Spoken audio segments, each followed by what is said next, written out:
वो तो युद्ध चल रहा है और एक तरफ जंगा को हाथ लगाकर इशारा करते कि मजले भैया, अहो मजले भैया। हाँ वो जंगा को लगाकर हाथ मजले चिल्लाते बीच बीच, कहते हैं कि वहां दाऊ जी खड़े, बलराम जी, वो कहते बीच में क्यों चिल्लाते हो? ये क्या आदत है आपकी बुरी, बीच में चिल्लाते हो? लेकिन वो तो इशारा कर रहे थे। और वो क्या हुआ,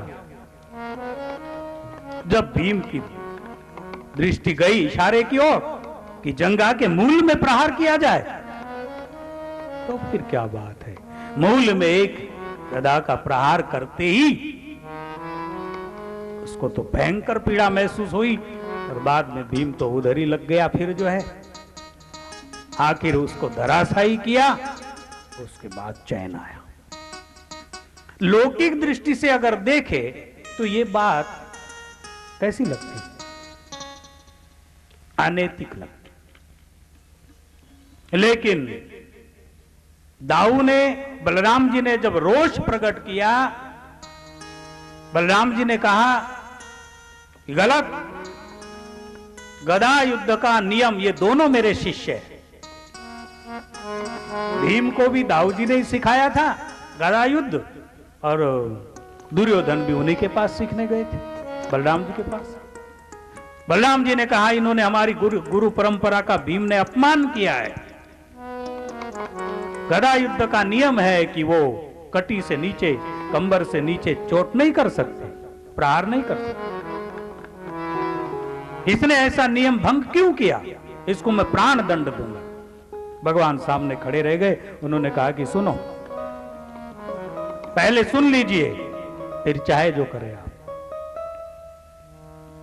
नीति अनीति की बात आप कर रहे हो, अपने ही बड़े भाई बलराम से लग गए। तो ये दुर्योधन ने कभी नीति का पालन किया था क्या? पूरे जीवन में बचपन से आज तक विष पिलाकर भीम को नदी में ढकलने का काम इन्होंने किया। लाक्षागृह का निर्माण दुर्योधन ने करवाया, षड्यंत्र करके उनको 14 वर्ष का वनवास ये दुर्योधन की कृपा से हुआ। सारी बातें याद दिलाई। अगर इसमें आपका शिष्य कहीं नीति का पालन करता हो तो ठीक है, आप भी नीति का न्याय इधर लगाए। और जिस जंगा को भीम ने तोड़ी, उस जंगा पर, जंगा को पीट के इसने कहा कि द्रौपदी को यहां बिठाओ। एक सती नारी का ऐसा सभा में अपमान, ये दुर्योधन की नीति थी। सारी बातें याद दिला करके दाऊ जी को, बलराम जी को ठंडा होना पड़ा। बलराम जी ने कहा कि ठीक है, तू बीच में आ गया, फिर क्या है, फिर क्या होने वाला, गुस्से में चले गए। सत्य बीच में आने के बाद असत्य तो यूं हवा में उड़ जावे ना। सत्यमेव जयते, सत्य तो सत्य है, असत्य का अस्तित्व नहीं, सत्य का अभाव नहीं। सत्य परिपूर्ण है, असत्य का क्या ठिकाना है। जाना पड़ा। ये कहने का मेरा भाव ये कि दिखने में कैसा विसंगतिपूर्ण दिखाई देता है महाभारत की नीति, लेकिन नीति है, अनीति का कोई सवाल ही नहीं पैदा होता। नीति है, लेकिन वो बहुत बारीकी से देखना पड़ेगा, ऐसी नीति है। लोग अपने अपने मन से अपने सिद्धांत बना लेते, उसको थोड़े कोई महत्व है। शास्त्र सम्मत वही महापुरुष नीति बनाने के अधिकारी है जिनके जीवन में आत्मज्ञान के बाद किसी के प्रति राग द्वेष, छोटा बड़ा लाभ हानि नहीं रही। ऐसा ही महापुरुष नीति का सिद्धांत बना सकते। वो हम जैसे सिंपल लोगों के बस की बात नहीं। हम तो अपने स्वार्थ के लिए नीति बना ले। मेरे बेटे ने गलती की तो की, दूसरे के बेटे ने की तो अन्याय किया। ये हम सिंपल लोगों की नीति है। हमारे बेटे ने गलती कर दी, हमको लगता है बच्चा है, नादान है, समझ जाएगा, कुछ बड़ी बात नहीं। और उसी उम्र के दूसरे के बेटे ने कर दी तो कानून लागू हो गया। तो हम नहीं बना सकते, सिंपल व्यक्ति नहीं दावा कर सकता है कि मेरी नीति नीति है। शास्त्र सम्मत हो तब तो बात, शास्त्र सम्मत होना चाहिए। इसलिए यहां पर आया है, राज की रही नीति बिनु जाने, बिना नीति शास्त्र का अभ्यास किए बगैर राज्य टिकना मुश्किल है। नीति नहीं आती। कभी नीति में अनीति कर बैठेगा, ऐसा होता है। ठीक ठीक नीति नहीं आने से उसको लगता है कि मैं ठीक कर रहा हूं, लेकिन उसका परिणाम गलत हो जाए। इसलिए विवेक की जागृति होनी, बारीकी से चर्चा करेंगे।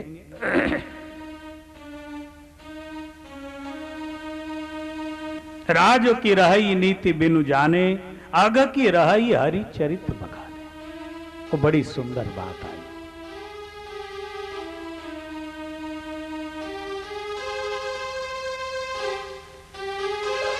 अघ की रही हरि चरित्र बखाने। अघ माने पाप, पाप ताप। तो पाप ताप जो है वो कैसे रह सकता है? हरि चरित्र बखानते बखानते। कोई हरि कथा करे या कोई हरि कथा सुने, पाप कैसे रह सकता है?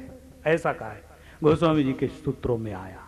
अघ की रही हरि चरित्र बखाने, रह ही नहीं सकता है, क्योंकि परमात्मा का चरित्र उतना पावन है। दोषमय विचार रह ही नहीं सकते। दूषित विचार हरि चरित्र बखानते या सुनने के समय रह ही नहीं सकते। बार बार अगर उसको दुराया जाए, साधना की जाए, तो जल मूल से नष्ट हो जाए पूरी तरह। दोषमय विचार। पावन जस की पुण्य बिनु होई, पावन जस की पुण्य बिनु होई, पावन जस की पुण्य बिनु होई, पावन जस की पुण्य बिनु होई, बिनु अग अज सत पावहि कोई, बिनु अग अज सखी पावहि कोई, लाभ किछु हरि भगति समाना, लाभ किछु हरि भगति समाना, यही गावगी श्रुति संत पुराना, यही गावगी श्रुति संत पुराना, लाभ किछु हरि भगति समाना, लाभ किछु हरि भगति समाना। बहुत सुंदर सूत्र है। थोड़ा पर्दों को थोड़ा थोड़ा ऊपर उठा देवे स्वयं सेवक, हवा हवा चलेगी। थोड़ा थोड़ा ऊपर।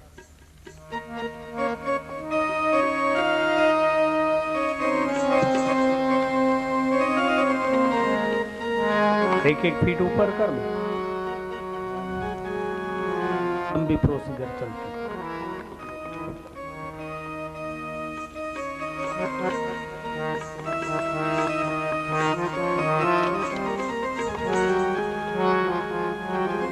एकदम ऊपर नहीं करना। बाबा जी फर्क हो गया ना? हाँ जी, बहुत अच्छा, बहुत अच्छा, ठीक है। केवल आंखों को बाहर नहीं दिखना चाहिए, इतना प्रतिबंध लगा के रखो।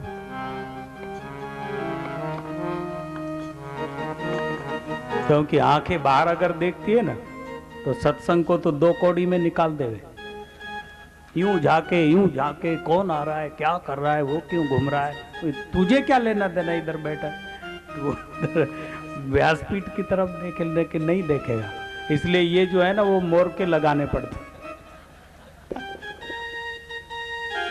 क्या करो, साधना शिविर है ना, साधना तो फिर अब जबरदस्ती करवानी पड़ती। पूरे अगर पर्दे खोल दो तो आप सारी दुनियादारी देखा करो बैठे बैठे, बिल्कुल चित्त नहीं सकता। लेकिन पर्दे आ गए दीवार तो बाहर कुछ दिखाई नहीं देता है, तो एकाग्रता बनी रहती। इसलिए कहीं भी सत्संग हो हम लोगों को अच्छा ही नहीं लगता है इसे खोलने, उधर बंद करो।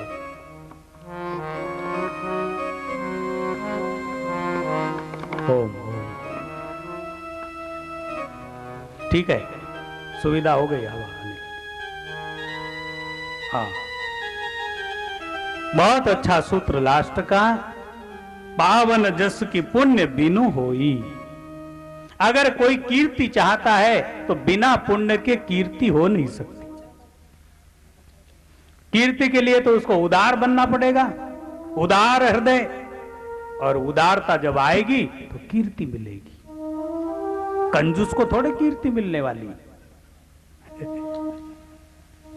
चमड़ी जाए पर दमड़ी न जाए, ऐसा लेके जो बैठा है नागमणि नाग बन के, उसको थोड़े कीर्ति वीर्ति मिलती है, उसको कोई कीर्ति नहीं मिलती। उदार,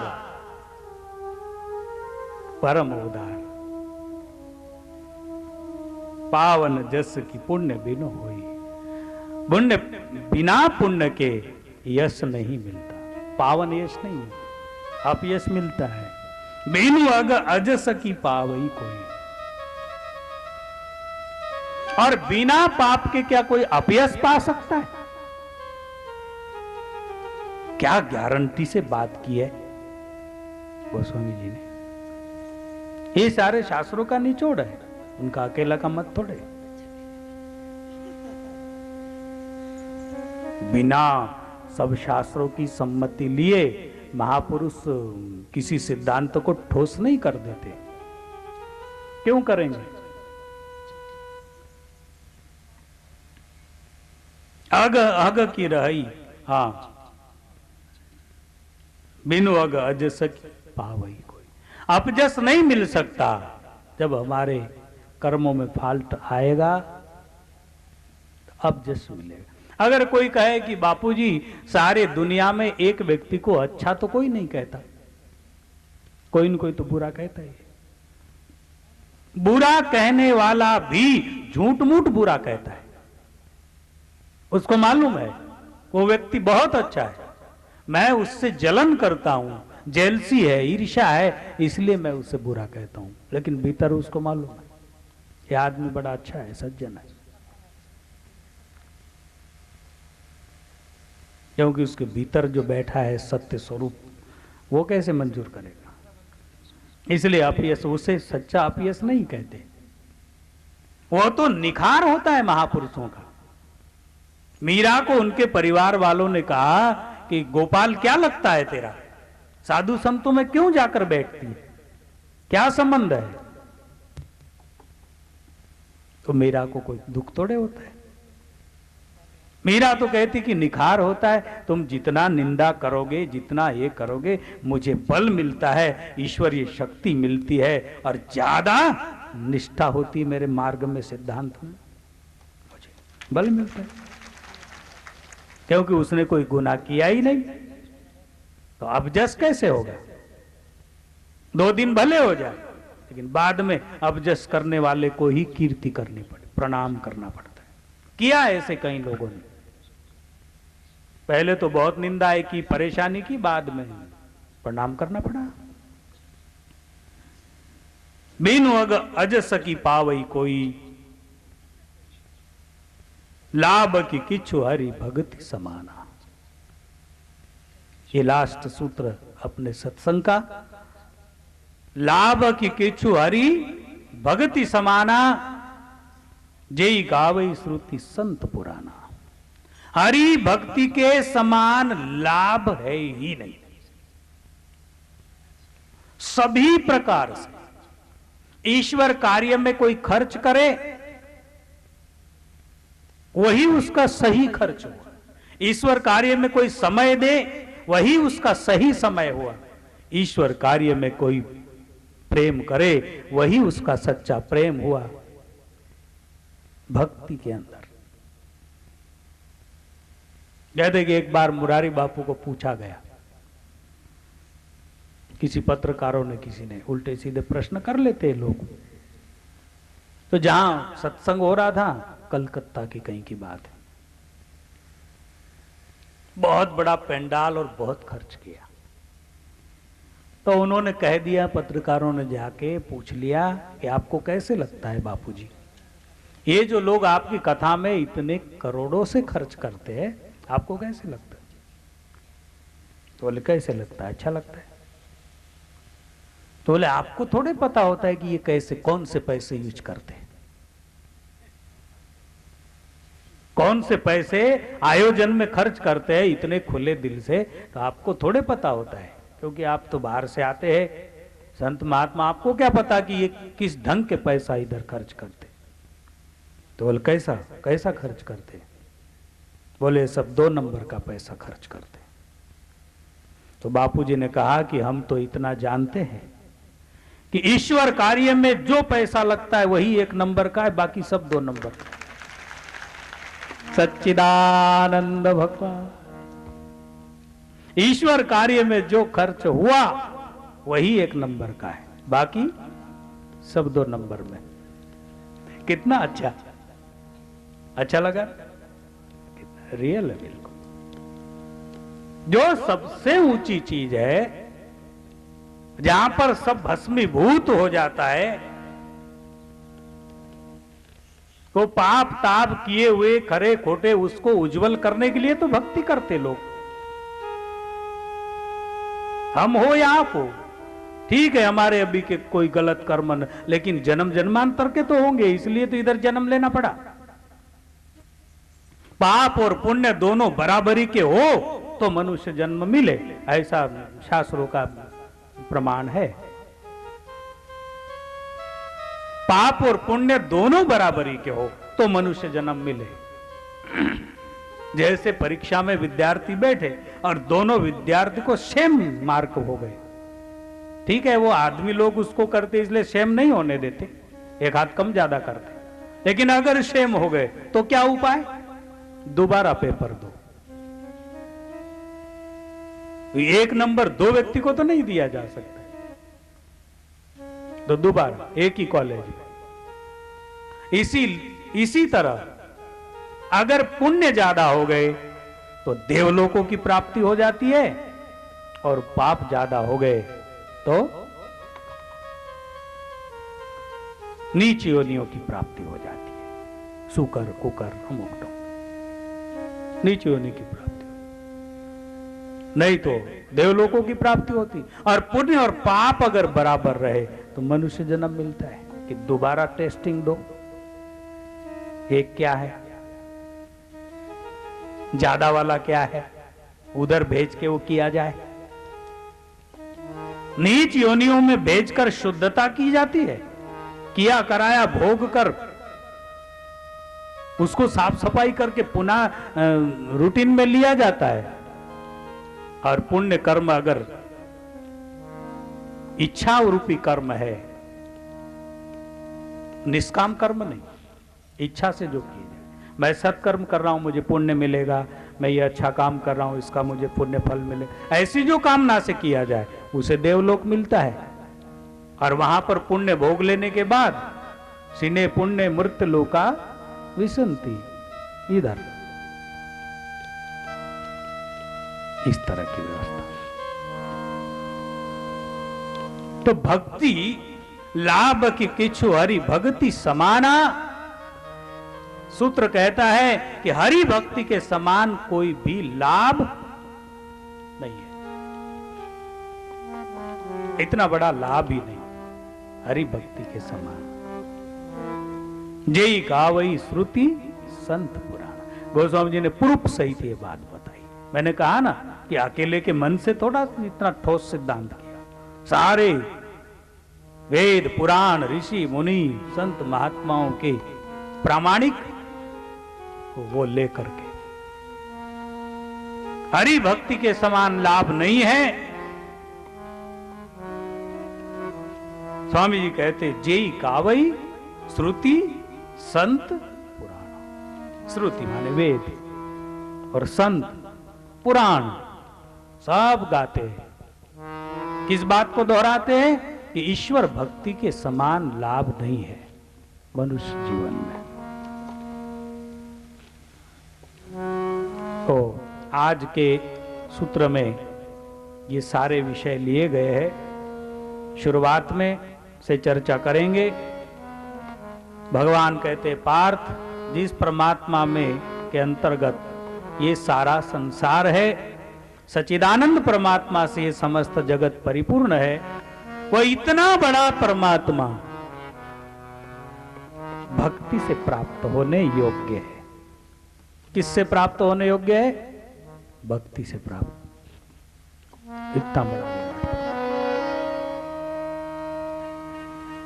ये प्रथम।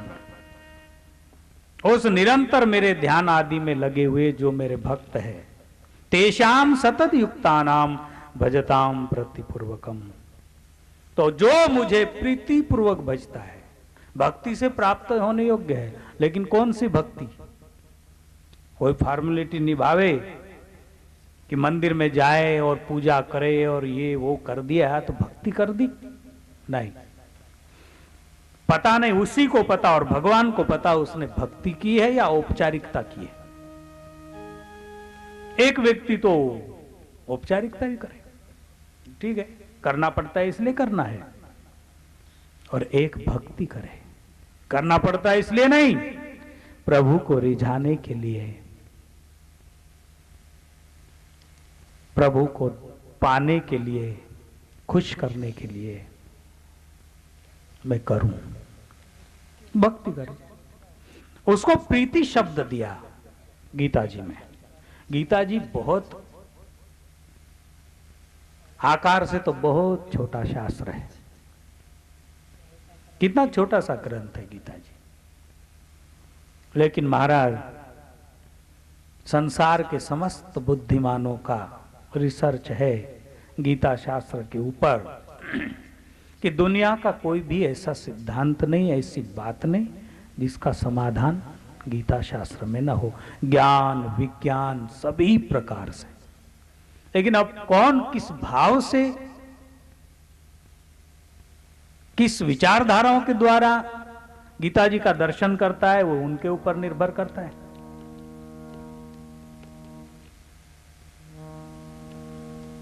तेषाम सतत युक्तानाम भजताम प्रीतिपूर्वकम ददामि बुद्धि योगम तम ये न मामू पयांति ते। जो मुझे प्रीत से बचता है उसको मैं बुद्धि योग देता हूं। आपने हमारे सत्संग में कई बार ये बात साधकों ने सुनी, लेकिन लगता होगा कि अभी तक तो अपने को दिया ही नहीं बुद्धि योग भगवान ने। तो बापूजी तो कई बार कहते कि जो बचते उनको बुद्धि योग देते। तो उसका ज्वलंत उदाहरण, अभी आप यहां तक पहुंचे, कैसे पहुंचे? किसी नेता ने प्रलोभन देकर आपको बुलाया, या यहां से कोई आपके कार्य मंजूर होने वाले कामकाज, या आपका कर्जा माफ होने वाला है, या जो घर सुविधा नहीं उससे कई गुना सुविधाओं का प्रलोभन देकर बुलाया गया किसी ने? बिल्कुल नहीं। ये सारी बातें, इसमें से कोई भी कुछ नहीं है। फिर हम ही आए बापूजी, क्यों आए? इस शिविर के लिए। क्या मिलने वाला है शिविर से? बहुत आनंद आता है। साधारण व्यक्ति का बोलना है ये, बहुत आनंद आता है। इसमें सब कुछ बोल गया वो। सब कुछ बोल रहे हैं। मेरी आत्मा तृप्त हो जाती। क्यों? ऐसे पावन वातावरण में और आप जो बात सुनाते हो ना, ईश्वर विषयक, धर्म विषयक, वो बातों में ऐसा मन लगता है जैसे डुबकी लगा ले उसमें। बहुत आनंद, कुछ सोचता ही नहीं। 5 दिन तो ऐसे जाते कि जैसे कोई हुआ और गया, दिन निकला और गया। ऐसा जो होता है, ऐसी जो अनुभूतियां हैं, हमारे चित्त को उतनी ऊंचाई पर ले जाकर स्थिर करने वाला। मनुष्य स्वतंत्र है। मैं तो कहता हूं कि 4 सदस्य घर में है, आप चारों की गारंटी नहीं ले सकते कि आपको जो पसंद है वो बेटे को है या नहीं, पत्नी को है या नहीं, माता और पिता को है या नहीं है। कोई गारंटी नहीं कि मुझे सत्संग अच्छा लगता है तो ये मेरे घर के चारों सदस्यों को इतना ही अच्छा लगता है, कोई गारंटी नहीं। तो आपका व्यक्तिगत है। 4 में से 2 को अच्छा लगता हो, 3 को अच्छा लगता हो, 1 को ही अच्छा लगता हो, ये क्या है? अच्छा लगना न लगना, इसमें कौन सा भेद है? स्वादिष्ट भोजन बनाओ तो करीब करीब सबको अच्छा लगता है। ऊंचे से ऊंचे में के कपड़े करीब करीब सबको अच्छे लगते हैं। ऊंचे से ऊंचा बढ़िया मकान करीब करीब सबको अच्छे लगते हैं। करीब करीब ऊंचे से ऊंची सुविधा, ऊंचे से ऊंचा सम्मान करीब करीब सभी को अच्छा लगता है। लेकिन नियम, संयम, शिष्टाचार, मर्यादा, दूसरे का आदर, तितिक्षा, मिट्टी में बैठने को मिले इधर तो बैठे, मिट्टी में सोने को मिले तो सोए, तितिक्षा, ये सबको अच्छा नहीं लग सकता। क्यों करे इतना कष्ट, क्यों करे मेहनत? मुसीबत मोल लेने की क्या जरूरत है? वो भी अपने अपने खर्च से, अपनी अपनी व्यवस्थाओं से द्वारा। कितनी बड़ी बात है। आपको यहां भोजन का प्रसाद मिल रहा होगा, थोड़ी सी रहने की व्यवस्थाएं मिल रही होगी, पेंडाल में बैठने की सुविधाएं मिल रही, ये सब आपके ही खर्च से। ये बापूजी का कोई लेना देना, आपने स्वयं खर्च किया है। ये सब कुछ करने पर भी उसको पसंद करना, उसमें राजी होना और कहना कि बहुत हम पुण्यवान हैं, हम भाग्यवान हैं, हमारे 5 दिन का सदुपयोग हो गया, हमारे चित्त को इतनी ऊंचाई पर ले जाकर जो स्थापित करने वाला जो शक्ति है वह परमात्मा शक्ति है, और इसी को बुद्धि योग का नमूना कह सकते हैं। ये बुद्धि योग का नमूना, छोटा सा हिस्सा। भगवान जो कहते मैं बुद्धि योग देता हूं और उसको ले जाता हूं, बुला लेता हूं, मैं देता हूं बुद्धि योग। क्योंकि भक्ति इतनी स्वतंत्र चीज है। भोजन करने में तो मां खुशामद कर लेगी कि बेटा तू बहुत कमजोर है और थोड़ा सा अच्छा प्रोटीन युक्त आहार किया कर, क्यों नहीं खा लेता है, मैं बना के देती हूं, तेरी कमजोरी दूर करनी है। खुशामद कर लेगी मां, पत्नी खुशामद कर लेगी सुविधा देने में, लेकिन भक्ति देने में ये लोग खुशामद नहीं करते। ये आप गारंटी से बोल सकते। और अगर किसी का किसी ने खुशामद किया है कि नहीं दुनिया हो जाए, आपको शिविर में जाना पड़ेगा, 5 दिन नर्मदा तट पर रहकर भगवान का नाम कीर्तन सुनना पड़ेगा, जाओ, तो बहुत भाग्यशाली है और उसको प्रेरित करने वाला भी बहुत भाग्यशाली है। लेकिन अपवाद करके हो, बड़ी मुश्किल से कोई हो, नहीं तो सबके 95 क्या 99% पांव ही खींचे होंगे। क्यों जा रहा है, अब क्या जरूरत, अगले साल भी तो गया था। माताओं को कहे कि क्यों जा रही है, वो बड़ी भगत हो गई है, उठी की चली। अब वो तो बापूजी का चला ही करता है पूरे देश भर में। कभी पति ने खींच लिया, कभी पत्नी ने पांव खींच लिया, कभी बेटे ने खींच लिया है, कभी बेटी ने जरा सा कान पकड़ के खींच लिया।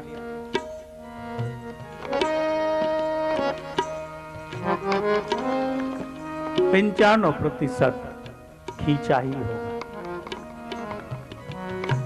अगर आप बहुत स्वतंत्र हो और आप बिल्कुल मानते ही नहीं हो, आप ऐसा जीवन बना रखा है आपने,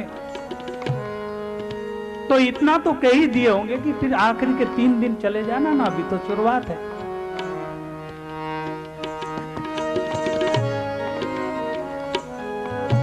क्या ठीक लग रही है बात?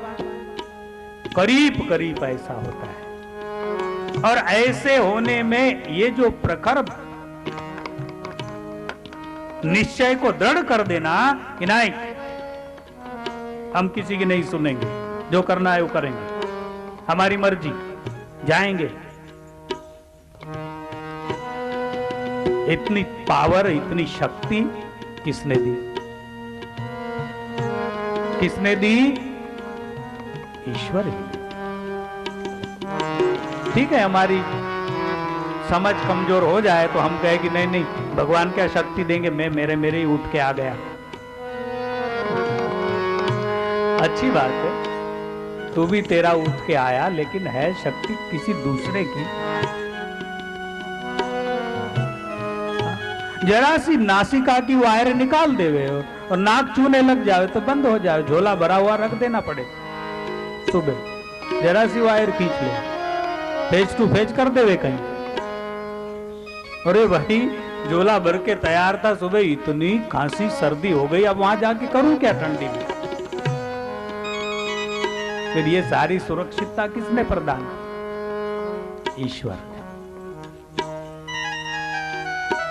तेषाम सतत युक्तानाम जो सतत भजताम प्रीतिपूर्वकम, प्रीतिपूर्वक मुझे भजेगा, हे पार्थ ददामि बुद्धि योगम तम, फिर मैं उसके सारे रास्ते खुले करूंगा, उसे बुद्धि योग दूंगा, बलात् उसको मेरे मार्ग में खींच खींच के लगाऊंगा।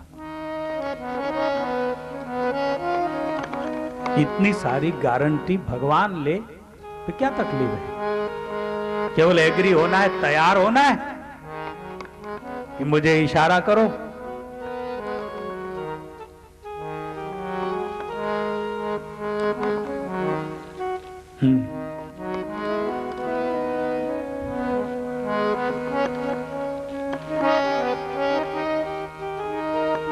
हे अर्जुन, उनके ऊपर अनुग्रह करने के लिए उनके अंतकरण में स्थित हुआ मैं, और कहां से चाबी घुमाता हूं? अंतकरण में स्थित होकर, भीतर के भीतर ही घुमाता हूं।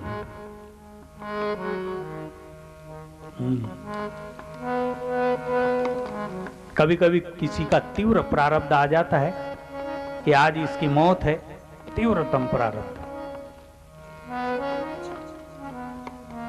तो सज्जन आदमी भी अगर तीव्रतम प्रारब्ध नहीं है, संचित है प्रारब्ध क्रिया, तो कट जावे, सत्कर्म करे, लेकिन तीव्रतम है, कट ही नहीं सकता। तो आप बोलो कि इधर चलो, तो वो नहीं माने, उधर जावे, वो एक्सीडेंट हो जावे और स्पॉट पर खत्म हो जावे। किसके द्वारा हुआ ऐसा? उसके योग, उसका प्रारब्ध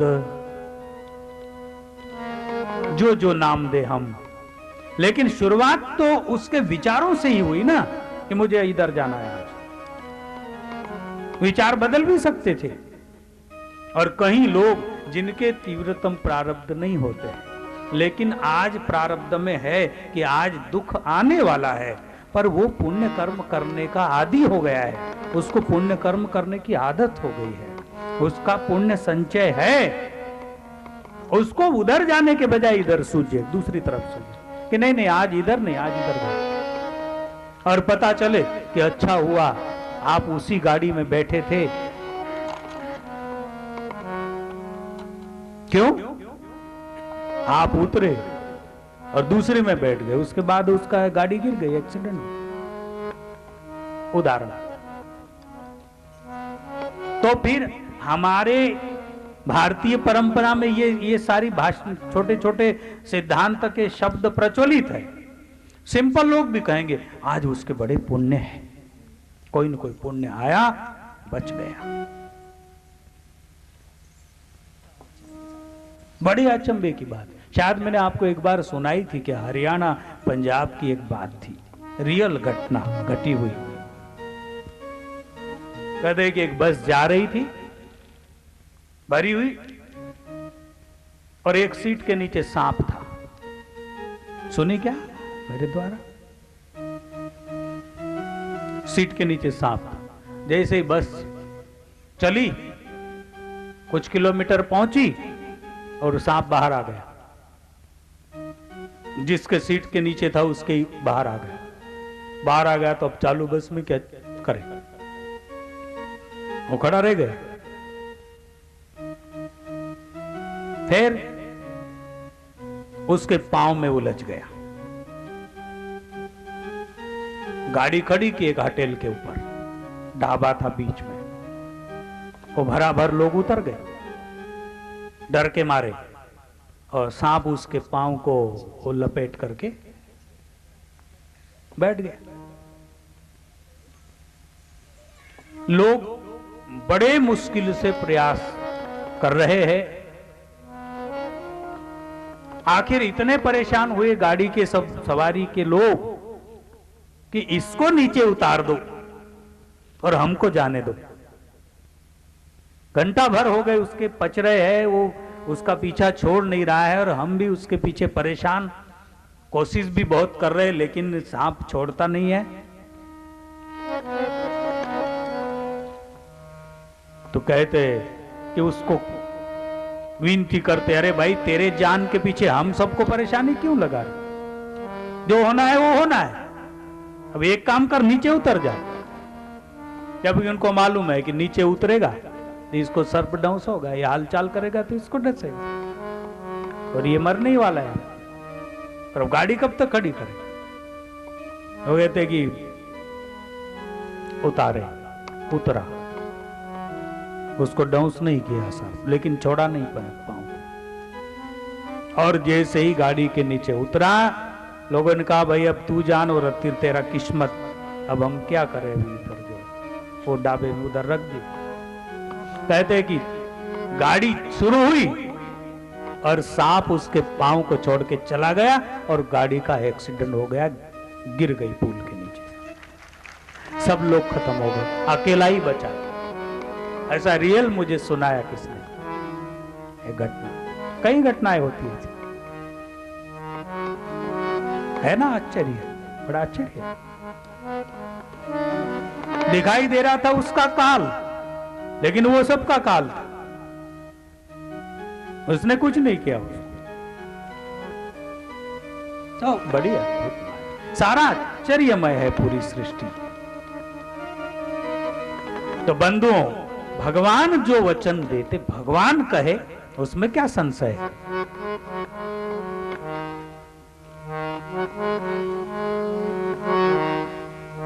भगवान कहे, उसमें कोई संशय नहीं। ददामि बुद्धि योगम तम, क्यों कहते हैं? हाँ, परम पूज्य स्वामी जी आ रहे हैं, छोटे दादाजी हरि नाम का जय घोष करेंगे और शांत बैठे रहेंगे।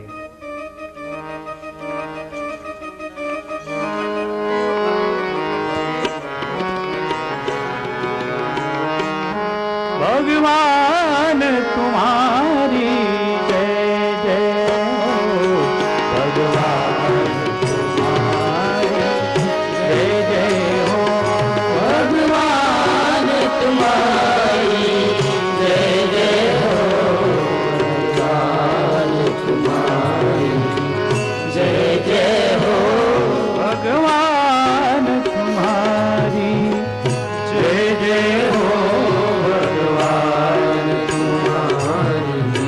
हरि नाम संकीर्तन।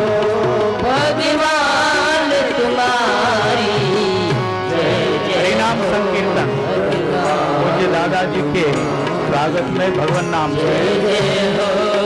गुरुदेव तुम्हारी जय जय हो, भगवान तुम्हारी जय जय हो, गुरुदेव तुम्हारी जय जय हो, गुरुदेव तुम्हारी जय जय हो,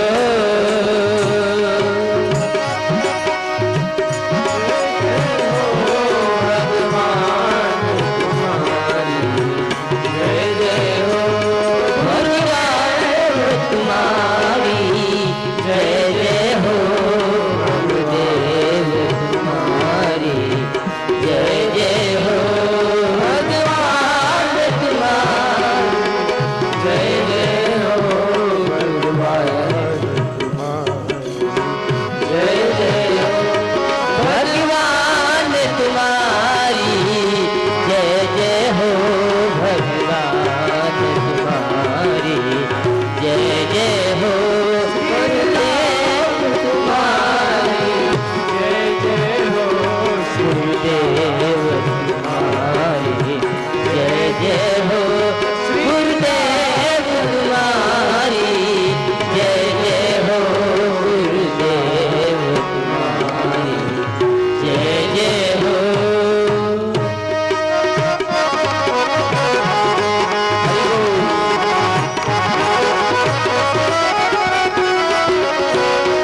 भगवान तुम्हारी जय जय हो, गुरुदेव तुम्हारी जय जय हो, भगवान तुम्हारी जय जय हो, भगवान तुम्हारी जय जय हो,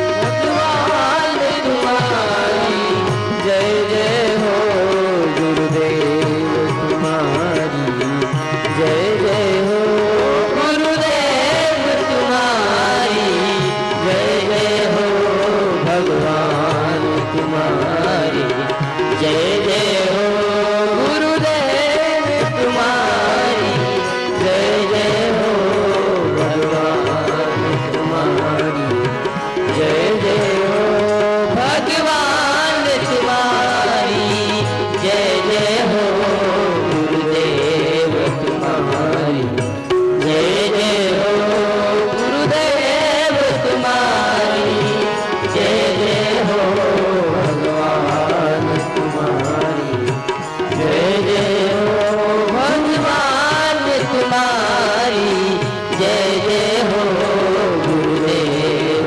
तुम्हारी जय जय हो, भगवान तुम्हारी जय जय हो, भगवान तुम्हारी जय जय हो, गुरुदेव तुम्हारी जय जय हो, भगवान तुम्हारी जय जय हो, गुरुदेव तुम्हारी जय जय हो, भगवान तुम्हारी महादेवा तुम्हारी जय जय हो, शिव शंकर तुम्हारी जय जय हो, शंकर तुम्हारी जय जय हो।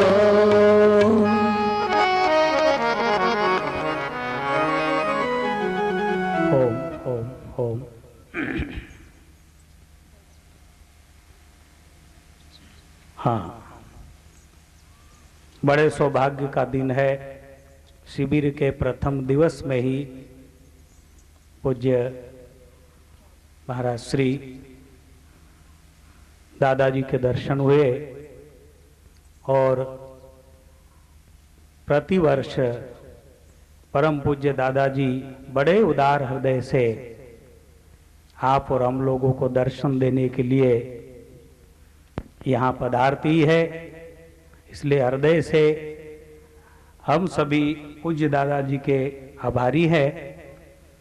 आज सौभाग्यवश पूज्य दादाश्री के साथ में सोमदत्त अग्निहोत्री जी जो राजस्थान से जोधपुर से पधारे हैं, उनका भी बड़े दिल से अभिनंदन और आभारी है। साधक परिवार पुनः पूज्य श्री का स्वागत करना चाहेंगे। हमारे चारुकेश्वर समिति के सदस्य श्याम चंदन गुरु, उसके बाद पूज्य दादाजी के भी कान सिंह भाई पवार जिरनिया, जिन सदस्यों के नाम लिए जा रहे वे तुरंत आ जाए। हमारे माननीय श्री राजेंद्र सिंह भाई दरबार वे भी आए और स्वागत करेंगे। सनावत से आए हमारे श्री लालाजी बंसल वे भी आकर स्वागत करेंगे। बड़वा से हमारे श्री दादू पंडित जी,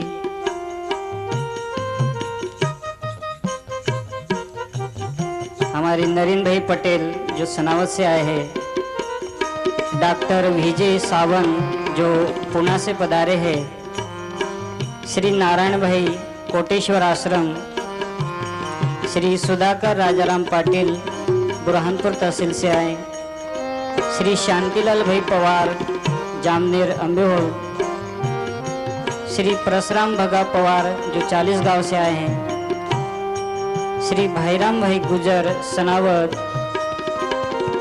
श्री विजय भाई गुप्ता बड़वाह, श्री हुकुम भाई गुजर सनावत, श्री लक्ष्मण भाई मुछाला वे भी आए और स्वागत करेंगे।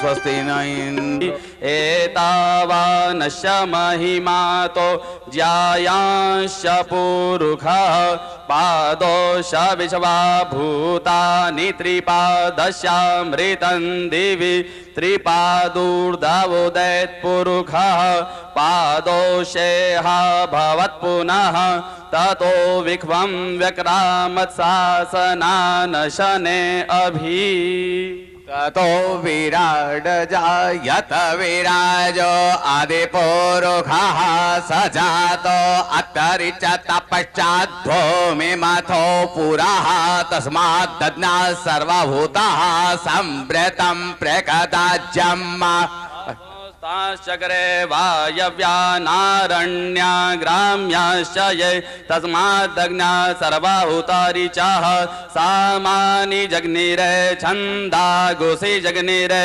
तस्माद्यजुस्तस्मादजायत तस्मादस्वा अजायन्त जे के चोभयादतः गावो ह जग्निरे तस्मात् जाता अजावयाः तं जग्नं वराय इति प्रोक्षन् पुरुखं जातमग्रतः तेन देवा अयजन्त साध्यारिखयश्च जे यत्पुरुखं व्यददुः कतिधा व्यकल्पयन् मुखं किमस्यासीत् किं बाहु किमूरो पादा उच्चैते ब्राह्मणोऽस्य मुखमासीत् बाहुराजन्यः कृतः ऊरुतदश्च यद्वैश्यः पद्भ्याङ्गुशूद्रो अजायत चंद्रमा मनसो जातचक्षः सूर्यो अजायत श्रोताद्वायश्च प्राणश्च मुखादग्निरजायत नाभ्या आसीदन्तरिक्षगं शीर्ष्णोर्द्योः समवर्तत पदव्यां वर्मेदिशा स्त्रोत्रा तथा लोकाम् अकल्पयन्नः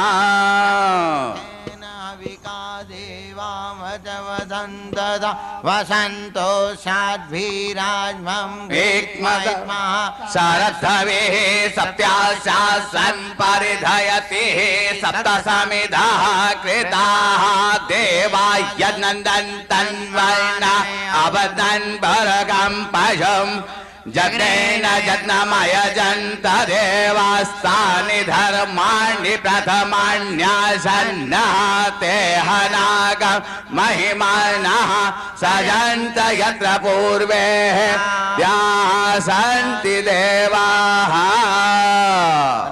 भैया की जय। पूछ श्री महाराज जी, चेतन महाराज, गुरु भाई बहन पधारे हैं, उन सभी का दादाजी दरबार की तरफ से भी स्वागत है। आज महाराज जी ने याद किया और गुरु महाराज की दया से आप सबसे मिलना हुआ, ये गुरु महाराज की कृपा है। आपकी और हमारे गुरु महाराज उनकी अपार कृपा है, क्योंकि जो भी डोर है वो तो गुरु महाराज के हाथ में है।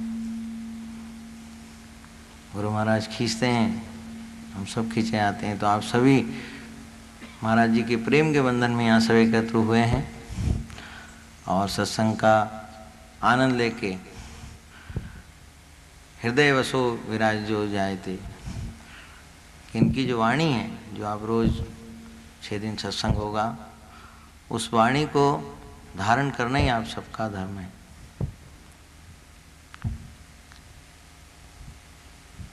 गुरुवाणी चाहे कुछ भी हो, जिस तरह से कुछ कुछ संत ऐसे हुए हैं हमारे ऋषि जिन्होंने गाली किसी को सुनाई, लेकिन वो गाली को ही उनके शिष्य ने धारण कर लिया, वही उसके लिए मंत्र हो गया।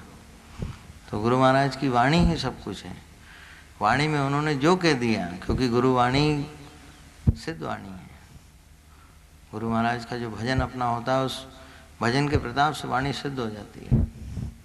और उसी वाणी को सुनने के लिए आप लालसित रहते हैं, इतनी इतनी दूर से चल के आए हैं कि गुरु महाराज की वाणी हो जाए।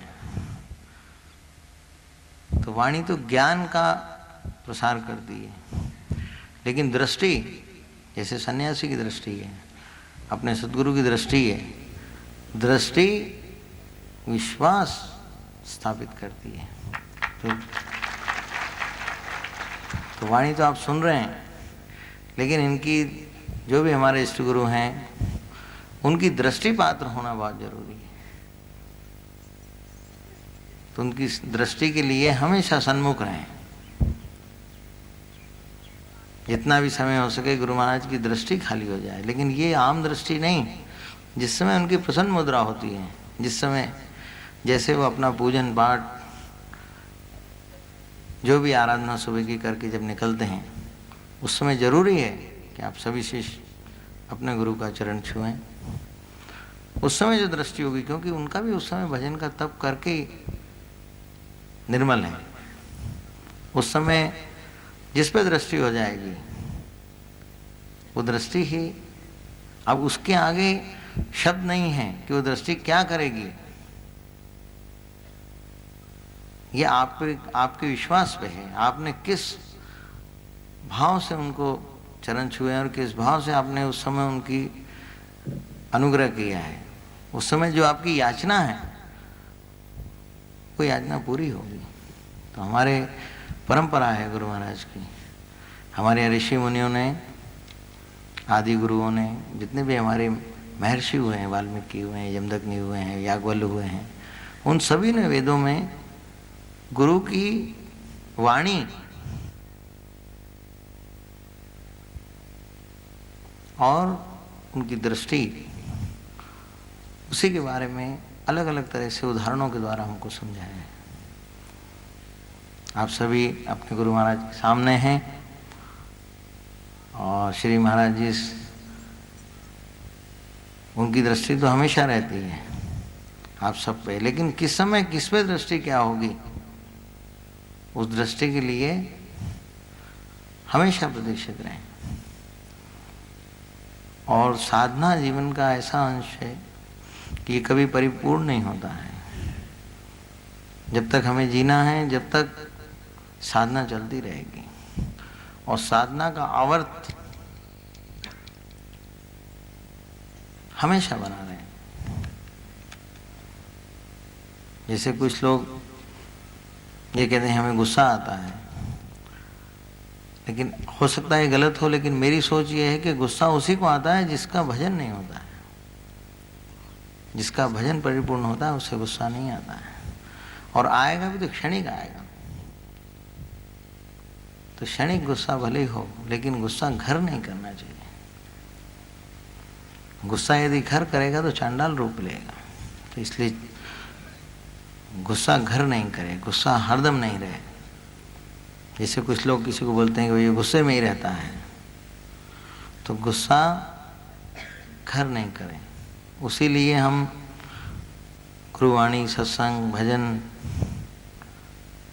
और योग सारी चीज करते हैं। अभी हमारे पास श्री महाराज सोमदत्त अग्निहोत्री जी पधारे। आपने 6-7 जगह सोम यज्ञ किए हैं, और सोम यज्ञ हिंदुस्तान में करने वालों में, नॉर्थ इंडिया में सबसे बड़े आचार्य आप हैं। और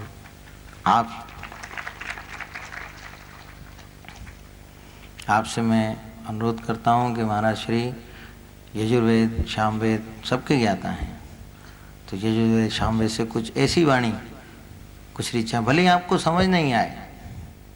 वेद वाणी आप सोचेंगे कि संस्कृत हम नहीं जानते हैं, हमें समझ नहीं आई, उसका अर्थ समझ नहीं आया, नहीं समझ आओ, लेकिन वाणी श्रवण होने से ही हृदय परिवर्तन होगा। तो श्री महाराज से निवेदन है कि वो वेद वाणी का प्रसार करें, जिससे हम सभी उसका श्रवण करके और अपनी सद्बुद्धि को स्थापित करें।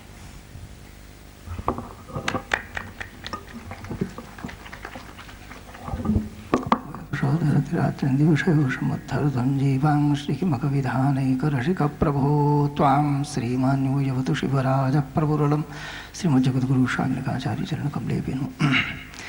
व्यासपीठ पर आसीन गुरु महाराज एवं हमारे परम स्नेह दाता, करुणा करने वाले कृपालु श्री दादाजी महाराज, छोटी सरकार, बंधुओं, संतजन, मातृजन, आप लोग जिस भाषा को, जिस बात को सुन रहे हैं, जिसे समझ रहे हैं आप लोगों के समझ में आ सके, वैसी ही भाषा में वेद व्यासपीठ से वे फरमा रहे हैं। यह जो व्यासपीठ से जो कुछ आपको दिया जा रहा है, उसका बहुत बहुत क्लिष्ट और संस्कृत में, क्योंकि धीरे धीरे हजारों वर्षों से हमारा उससे संपर्क टूट गया। यही वेदों में लिखा है, वेदांत में, यही उपनिषदों में ये लिखा है, आरण्यकों में और ब्राह्मण भाग में, मंत्रों में भी और आरण्यकों में भी यही बात लिखी है, जिनको ये स्पष्ट रूप से धीरे धीरे अपने शब्दों में, जिसे हम अपन समझ सकें सभी लोग, उसमें कह रहे हैं। अब जरा एक मंत्र में आपको सुना देता हूँ, जिसका भाव है कि मैं उस परमपिता परमेश्वर को जानता हूँ, और वो ऐसे लगते हैं, उनका कलर, रंग ऐसा है, और उन्हें मैं प्राप्त कर लेता हूँ, जिससे कि मेरी मृत्यु की, जो मृत्यु कहते हैं हमारी नाम में दुर शब्द लग जाना, उसको मृत्यु कहते हैं, और हमारे नाम में सद शब्द लग जाना, उसे अमरता कहते हैं। मनुष्य याद किया जाए वो अमर हो जाता है, मनुष्य को भुलाने की कोशिश की जाए, ऐसे वो काम करे तो वो जो है